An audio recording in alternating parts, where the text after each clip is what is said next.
Salut tout le monde et bienvenue dans ce nouveau Métécon. Et oui, ça faisait bien longtemps. Bien longtemps. Pourquoi cette longue absence? Tout simplement parce que j'étais un poil lassé de faire toujours la même chose, car tout se recoupait semaine après semaine.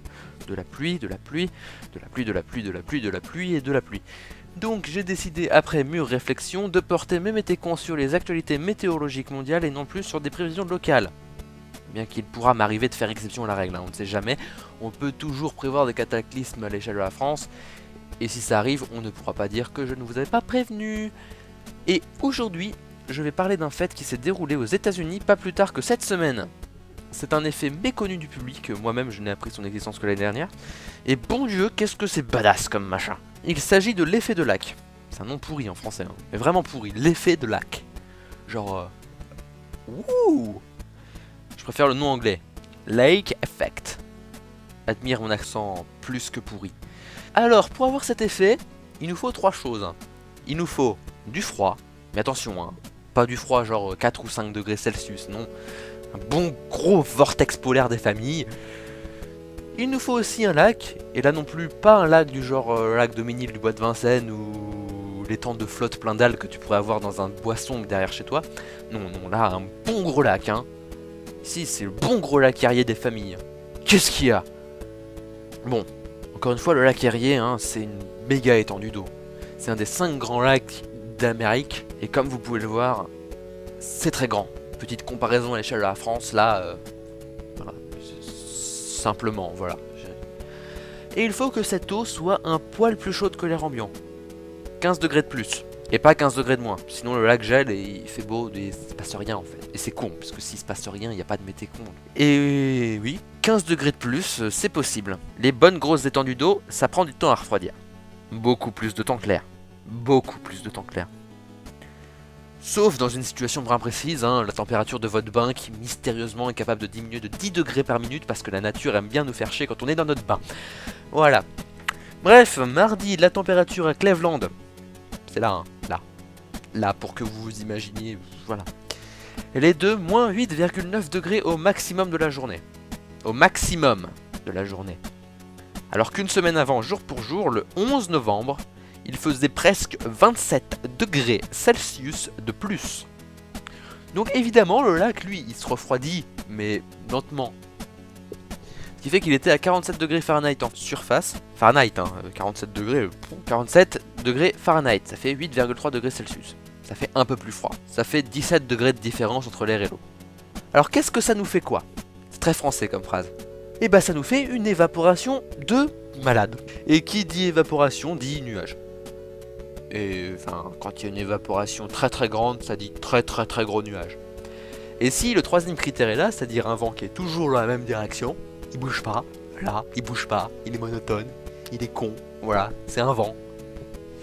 Et bien le nuage il gonfle très vite et il se dirige vers les terres très vite et il gonfle très vite et il prend du poids très vite et les petites gouttes d'eau qui occupent beaucoup moins de volume que le lac Erie, on est d'accord, se refroidissent beaucoup plus vite que lui, hein, quasiment instantanément ils sont à la température de l'air, hein, donc moins 8,9 et non pas moins 1,89, sinon ça ne veut rien dire.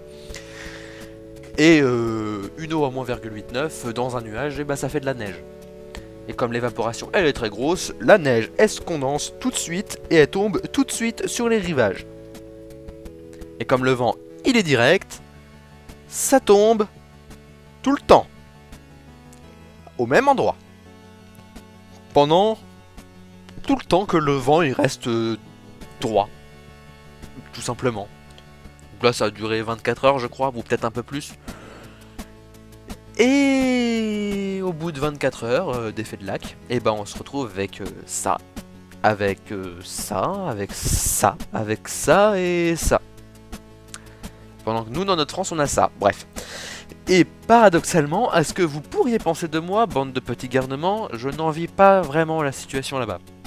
Parce que cette quantité de neige, hein, qui atteint parfois 2 mètres de haut en 24 heures, et bah ça fait des dégâts matériels, hein, parce que 2 mètres de neige hein, pour un toit, et bah c'est lourd, et donc ça tombe, voilà. Donc ça induit aussi des dégâts matériels et des dégâts humains, et c'est moins drôle quoi. Et l'ironie du sort, c'est que la nature elle est fourbe et ça s'arrête pas là, puisque la température elle va remonter. Mais genre pas à 3 degrés, on va pas passer de moins 8 à moins 5, hein, on va passer de moins 8 à 15, voilà. On va retrouver les niveaux du 11 novembre, voilà. Ça pourrait faire fondre les 2 mètres de neige en une durée record, donc créer des inondations malades et détruire ce qui est déjà bien détruit. Tu vois, la nature est fourbe quand même. Quelle salope! Elle nous donne même pas de neige alors qu'elle en donne trop aux Américains quoi. Elle pourrait partager, non? Bah non, à nous, préfère nous laisser des températures de caca du genre 4. La pluie froide quoi. La pluie qui pourrait être de la neige, qui est encore de la neige sans mettre au-dessus, que psychologiquement t'as envie que ce soit de la neige en bas, mais que non. Voilà. 4 degrés.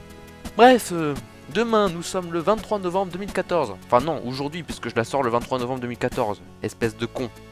Oui, c'est moi qui me traite de con, oui. Et nous fêtons les Cléments. Vous pourrez donc passer 1 heure à envoyer des SMS à tous les Cléments que vous connaissez. C'est aussi la Saint Wulfetrude. Wulfetrude. Wulfetrude, oui. Même en cherchant sur internet, j'ai trouvé personne qui porte ce prénom aujourd'hui. C'est vous dire à quel point le prénom est mort. C'est pas, tu sais, il n'y en a pas un, il n'y en a pas deux, il doit y en avoir 0, à peu près. Plus ou moins.